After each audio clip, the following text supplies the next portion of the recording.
hit it.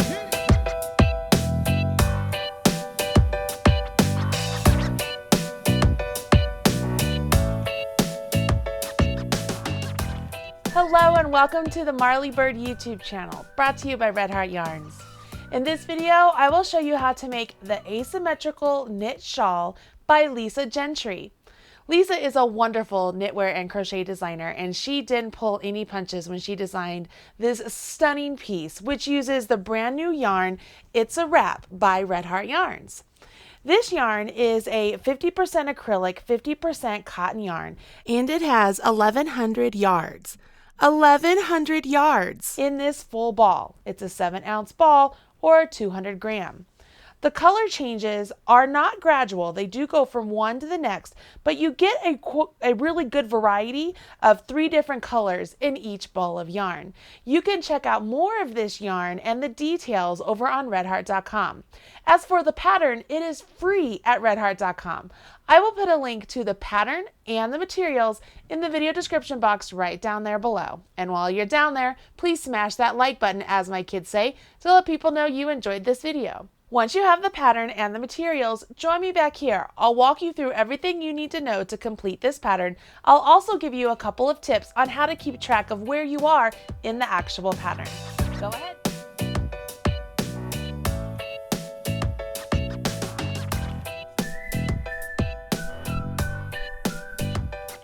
Shawl patterns are popular in general, but asymmetrical shawl patterns are incredibly popular, and this one is no different. This shawl pattern uses size 2 needles, and I will recommend that you get some circular needles in order to accommodate the number of stitches you will have as you get towards the end of this shawl. For this lesson, I am actually going to show you how to do these stitches on some worsted weight yarn and size 8 needles. That way you can better see the stitches and see the way the stitches are created. But when you're working on your actual shawl, make sure you're using the It's a Wrap yarn and size 2 circular needles. Now let's take a look at the shawl itself. I'll move those needles out of the way. This shawl is asymmetrical, and it begins all the way down here with 5 little stitches. Then you work increases in order to get this really cool shape, and those increases are worked with garter stitch. Then you switch from garter stitch and you jump into stockinette, and then you go back to garter stitch, and then you do this section of lace. The instructions then have you continue on alternating these different sections depending on how the pattern is written, and you'll notice the color changes happen naturally because of the yarn. So as the yarn changes colors, you don't have to do anything different with the pattern because the pattern is written the way it's written, and so on and so forth. So for this pattern, you really need to know how to knit and purl, how to do some simple decreases and some simple increases. Let's go ahead and we will begin at the very start of the pattern down here with our 5 stitches. So I'm going to go ahead and move that out of the way. As I mentioned, I'm using a worsted weight yarn and size 8 knitting needles for this demonstration. Because the start of the shawl begins with garter stitch, I like to start all my garter stitch with the long tail cast on. For the long tail cast on, we need a slip knot on our needle to begin. Place the tail of the yarn in your hand, take the working yarn, wrap it around your forefinger and middle finger, and when you come back up, cross that over. Now rotate your hand over, go underneath the first loop, grab the back loop, and take that off. You now have a slip knot, and this slip knot can go ahead and be placed on your needle. Now we're only doing 5 stitches with this long tail cast on, so I don't have a really super long tail, but you do want to make sure your tail is long enough to accommodate the 5 stitches. You'll then put your tail around your thumb, working yarn around your finger, and you proceed with the long tail cast on. If you need detailed instructions for the long tail cast on, go ahead and click that I right there, and it'll take you to the instructions for the long tail cast on. Remember, your slip knot counts as a stitch, so if we want to put 5 stitches on here, we're only going to cast on an additional 4. So 1, 2, 3, 4, 5. Once you have those 5 stitches on there, you're ready to jump into row 1 of the pattern. Go ahead and place your needle in your left hand and pick up your right hand needle. You'll see that this is the right side of your work. If you wanted to use a stitch marker to indicate this is the right side, you absolutely could do that. I'll leave that up to you. You begin working on this side with an increase immediately. So we will do a knit front and back. You go into that stitch as if to knit, yarn over your right hand needle, come out the stitch, extend, and swivel around and go into the back leg of that same stitch. Yarn over your right hand needle, come out that stitch, and then let the stitch on your left hand needle jump off. We now have 2 stitches where we had 1. The next part of the instructions say to go ahead and knit to the last 2 stitches. So I will knit as regular to the last 2 stitches. I'm to my last 2 stitches, and now I will do a decrease by doing a knit 2 together.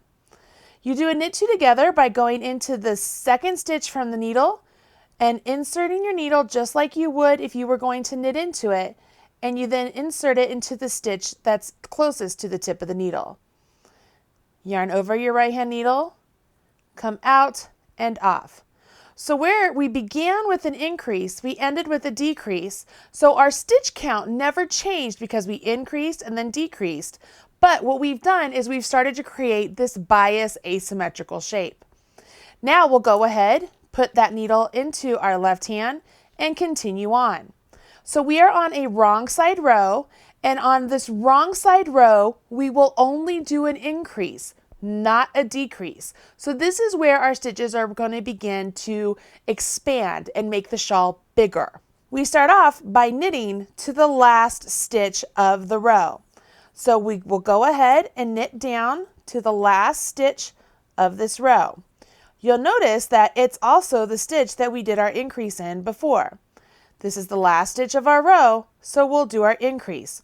Again, it's a knit front and back. So we knit to the front of that stitch, and then we knit in the back of that stitch and off. Because we did not do a decrease on that row, we now have 1 more stitch than we had in the previous row. So now we have 6. Looking at the instructions, you'll notice now that rows 3 through 52 are just a repeat of rows 1 and 2. You'll go ahead and repeat those 2 rows a total of 25 more times. Remember, every time you're on the right side, you will increase the first stitch, and then you will knit down to the last 2 stitches and work a decrease. By doing so, you're creating the really nice bias shaping.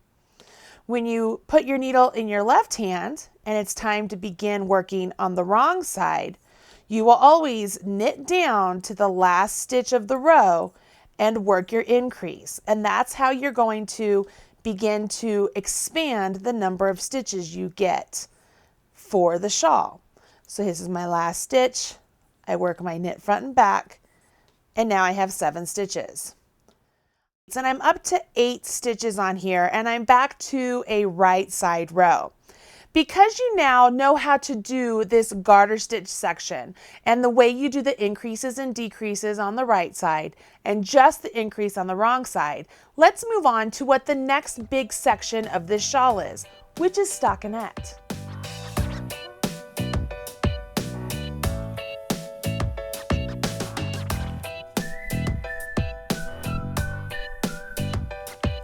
For rows 53 through 92, we're going to work in stockinette. When we're on our right side, once again, we will continue to do our knit front and back in this first stitch, and we will knit down to the last 2 stitches and do our knit 2 together. So this is not changing for this right side row.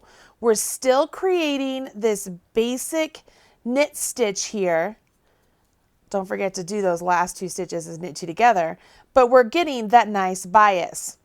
As I turn my work now, because this is stockinette, what will happen here on row 54, I would go ahead and I would knit the first 4 stitches. So I would knit 1, 2, 3, and 4, and then I would purl to the last 3 stitches. So I have just 1 stitch here, so I will go ahead and just purl 1. And then the last 3 stitches, I knit 2. And then I knit front and back. So what I've done here is I have maintained a garter stitch edge, so that way when the stockinette is complete, it won't roll. But I've started working the stockinette section by simply doing that purl 1. Now that I've turned my work, I'm ready to continue on with rows 55 through 92. This is a continuation of the stockinette stitch section. So just like before, whenever I'm on my right side, I will begin with my knit front and back in this very first stitch, just like before. And then I will knit to the last 2 stitches. This has not changed from the garter stitch section. What will change is that we will now see stockinette in between garter stitch at the edges. When I turn my work, I'm beginning a row 54, so this would be my next row, and I would begin here by knitting 4. So I would knit 1, 2, 3, 4, and now I purl to the last 3 stitches. So I bring my yarn in front of the needles and I go ahead and purl to the last 3 stitches. To the last 3 stitches, I go ahead and I knit 2, and then I work a knit front and back. And what this is going to do, as I mentioned before, is give me a garter stitch around the stockinette stitch area right here that we are creating, so that way our edges will not roll. Let me work this through a couple more times, that way you can see how it looks on this bigger sample. Okay, so I've worked several rows here, so that way you can see what the right side of your fabric begins to look like. You can see down here I have some garter stitch. This is where I started off, and this is where I began working my stockinette stitch with the garter stitch along my edges. Can you see how that's working up? So that's how you work the stockinette stitch section through row 92. The next section is back to garter stitch. So you will work the garter stitch section through row 130. Once you're at 130, 131 is where the lace stitch begins. So because I have enough stitches on my swatch here to work the lace stitch pattern, I'm going to go ahead and jump into the lace stitch pattern so you can see how to do that, because I don't think you need me to have all of those stitches on here to see it work. You just need to see how it works on the number of stitches it takes to make it happen.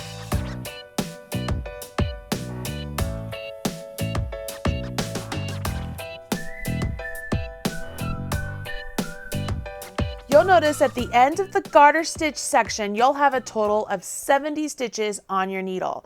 Obviously, I don't have 70 stitches, but I have enough to get me through this section. The lace section will take you through rows 131 through rows 146. You begin by working the row 1 of the lace stitch section, and that part of the pattern, just so you can see, it's actually written right here where it says pattern stitch and it says lace pattern. This is the part you're going to follow. That's what we're getting ready to do now. So here we go. We start off with a knit front and back, just like we've been doing all along. And then we will knit down to the last 2 stitches, just like we've been doing all along. So you go ahead and get down to the last 2 stitches. All right, so there's my knit 2 together. I now will turn my work. Row 2 has us begin with a knit 4. So 1, 2, 3, 4, and I will purl to the last 3 stitches. This is familiar. We've been doing this all along, so we can do this pretty easily. The last stitch of this row is a knit front and back, just like we just finished learning, and I will turn my work. This is where the lace starts to happen, okay? And this is really important that we follow along and do our increases and decreases correctly, because our stitch count is not going to change on this row, but we are going to have a bunch of increases and decreases. They're just going to be partnered up so that way the stitch count stays the same. Let me show you what I mean. For row 3, we start off with a knit front and back, just like we've been doing. We're pretty used to that. This is old hat by this point. So we do our knit front and back, and we jump off. Now we're going to knit 3. 1, 2, 3. You'll notice now in the pattern there's a star, and that star indicates the part where you are going to work your repeat. You have more stitches than I do on your needle, so that star is going to be more significant to you than for me because I'm just going to have to work through star once, where you have to do it a multiple of times. The pattern has a yarn over, so we bring our yarn from the back to the front, back to the back, and now we do an S2KP. So you will slip these 2 stitches as if to knit 2 together. So I'm going to go into both of them as if I'm knitting them together, and I slip them. Now I go ahead and I knit the next stitch. Now I'm going to take my left hand needle, grab those 2 stitches I just slipped, and have them jump up and over that 1 stitch I just knit. Now I do a yarn over. Once I've done that yarn over, I will knit 5.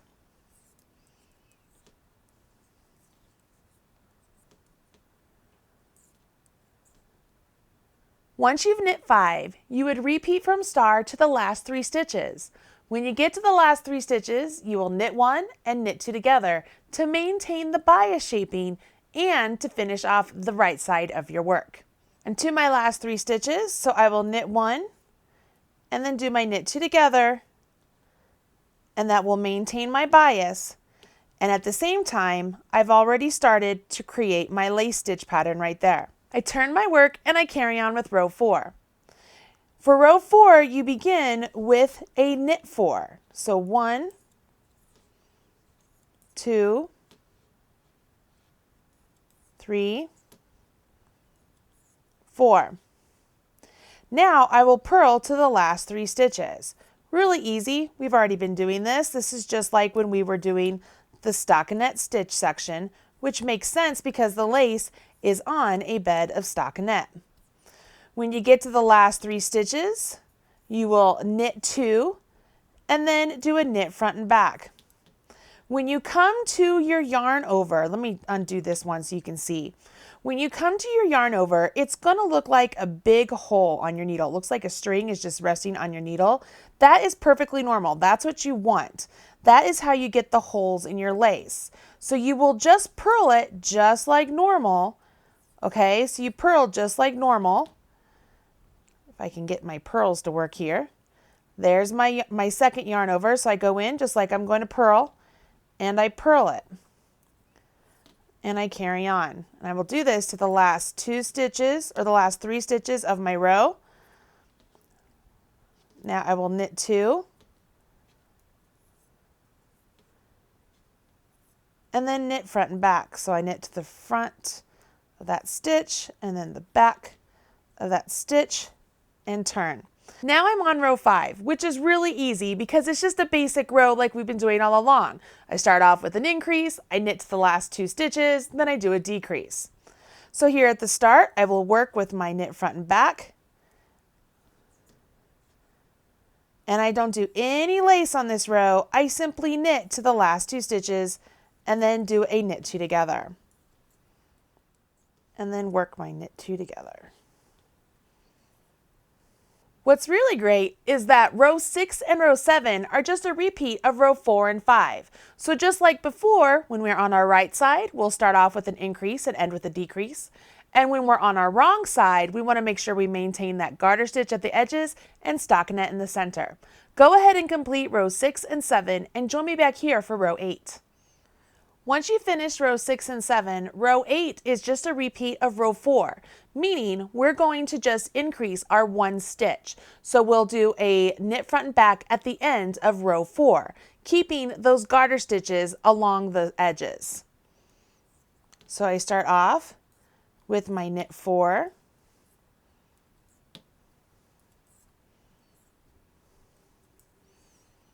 and now I switch to my purls. So I will purl to the last 3 stitches. These last 3 stitches, I do my knit 2, and then my knit front and back.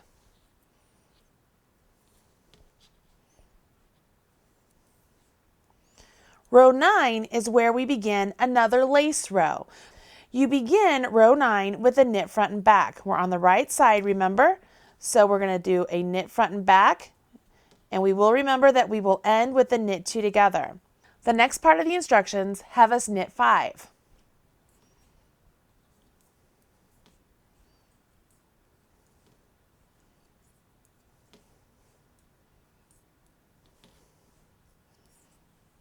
You'll notice here, this is where the star is again, so this indicates your repeat. You will yarn over your needle, slip both of those stitches as if knit 2 together, knit 1 stitch on your left-hand needle, and then have those 2 stitches you slipped jump up and over that stitch you just knit. Don't forget to do another yarn over after that, and you will knit 5.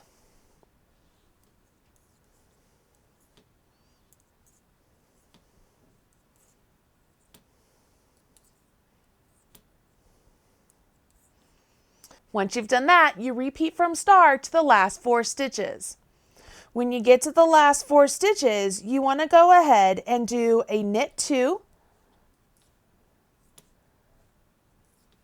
and then a knit 2 together.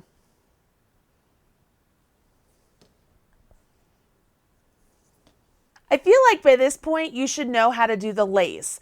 It's a simple combination of those 2 yarn overs and the slip 2 knit past slip stitch over. Remember, when you do that particular decrease, you will go into the 2 stitches on your left hand needle as if to knit 2 together. Then you'll knit 1 more stitch from your left hand needle, then pass the 2 stitches over that knit stitch. So you've ultimately decreased 2 stitches, and by doing the 2 yarn overs on either side of that decrease, you have not changed your stitch count. Pretty easy stuff, right? Now, because we know how to do all of these sections now, the garter stitch, the stockinette stitch, and the lace, the rest of the pattern is just a combination of those. And I want to show you what I've done to really help myself keep track of where I am in the pattern and exactly what it is I'm doing. Let me go ahead and pull in the actual pattern that I'm working off of. Now, this is the pattern that I downloaded from redheart.com, and you'll notice here that I have highlighted these sections in different colors. Garter stitch is in orange, stockinette is in yellow. This is garter stitch again, so it's orange. And then as I turn the page, we come to green, which is the lace section. Once you get past the lace section, it's just a repeat of all of these other sections we've already done. Okay, so knowing what we know here, let me see if I can do this. All right, knowing that we have orange as garter stitch, when I come over here and I see the next section is orange, I know I'm going to be working in garter stitch. Knowing that the yellow is stockinette stitch, when I look over here and I see yellow, I know that I'm doing stockinette stitch. The next is garter, the next is stockinette, the next is garter. Okay, you see that? Now I come to pink. What does pink mean? Pink actually is all of these rows together. Okay, so pink is where you would repeat rows 131 through 226. 131 starts back up here at lace. So once you get past this section of garter stitch that I have highlighted in orange, you then would repeat all of this again. So you would go lace, garter, stockinette, garter, stockinette, garter, and that would complete that one. Then we have another section of pink, so you would do all that again. Then we have another section of pink, so we do all that again. You see how this works? Then we get to stockinette, garter, lace, garter, stockinette. And then we're to purple. What does the purple mean? Well, let me tell you. So the purple is a combination of all of these rows right here. It's a combination of rows 461 through 488. So you would work through that repeat one more time. Do you have to use highlighter to keep track of all this? Absolutely not. But for me, it is so much easier for me to know what is going on if I highlight the sections. It's like a quick reminder of, oh, I don't have to go back and look at what rows 1 and 2 are. I know that's garter stitch. I don't have to go back and look at what rows 53 and 54 are. I know that that's stockinette. You see what I'm saying here? So by doing the highlighter method like this, just makes it so much easier for me to know what's coming up next on this beautiful shawl. And as I showed you before, this shawl is literally just a combination of all of these sections. Okay, so you don't have to highlight, but it makes it so much easier. Once you have worked through all of the sections, you then would bind off your stitches and then weave in your ends. Now what's really great is because this shawl is made up using just one ball of It's a Wrap, you should, in theory, only have 2 ends to weave in, the one you started with and the one you ended with. Now, of course, that's going to be different if there happened to be a knot in your yarn or you had to break it at some point for whatever reason and rejoin. But ultimately, it could be that you only have 2 ends to weave in. Super easy. As far as binding off, you're going to bind off just like normal. Nothing extra needs to go into your bind off. So let me show you how to do the bind off just as a refresher. Let's say this was the end of our work and we want to go ahead and bind off. So let's do that. All you will do to bind off is knit the first 2 stitches. I'm not doing an increase, I'm literally just knitting. Now I'll have that first stitch I knit jump up and over the second one and off. I'll knit 1 more stitch. So I have 2 stitches on my right hand needle.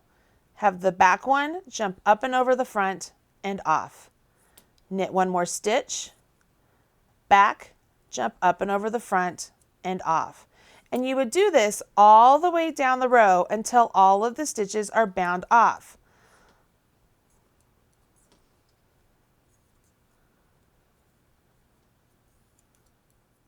When you get to the last 2 stitches, go ahead and have the back one jump up and over the front one, and then you can go ahead and snip your yarn, leave at least 5 to 6 inches for a tail that you can weave in, and at this point you literally can just pull that yarn, give it a good tug, and it's nice and secured and bound off.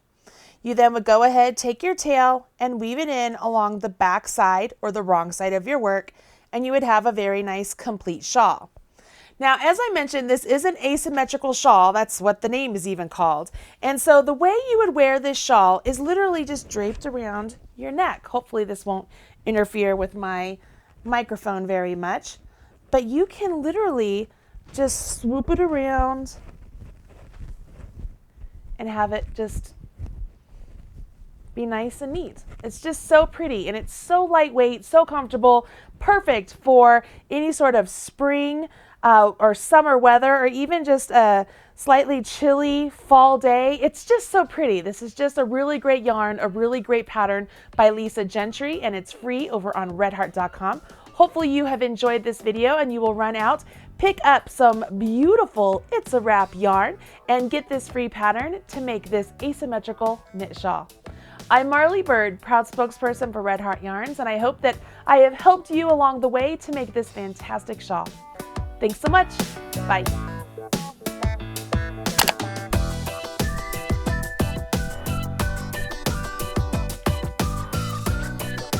Everything you need to know about knitting or crochet can be found right here on the Marley Bird YouTube channel. Learn with Marley Bird. Visit youtube.com/Marley Bird.